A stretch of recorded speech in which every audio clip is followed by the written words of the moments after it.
வரிக்காரரே, நீங்க எங்க பின்னாடி வரதை விட்டுட்டு திரும்ப உன் கூண்டுக்குள்ள போய் உட்காரு. நான் உனக்காக வரல, கரையில மீனை தோன்ற வச்சாரு அந்த மனிதரை தேடி வந்திருக்கேன்.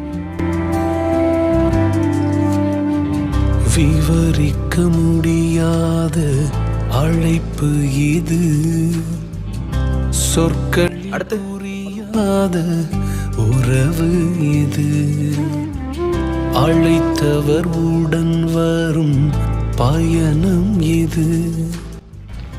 மத்தேயு, அல்பேயுவின் குமாரனே, சொல்லுங்க. என்னை பின்தொடர்ந்து வா. நானா? ஆமா, நீதான். இவன் என்ன செஞ்சான்னு உங்களுக்கு தெரியுமா? தெரியும். எனக்கு புரியல. நான் உன்னை தெரிஞ்சுக்கும் போதும் உனக்கு புரியல. ஆனா இது வேறுபட்ட விஷயம். நான் வரி வசூலிக்கிறவன் இல்ல. வித்தியாசமானதுக்கு பழக கத்துக்க. உன் சாவடியை கடந்து போனதுக்கு சந்தோஷப்படுறேன்.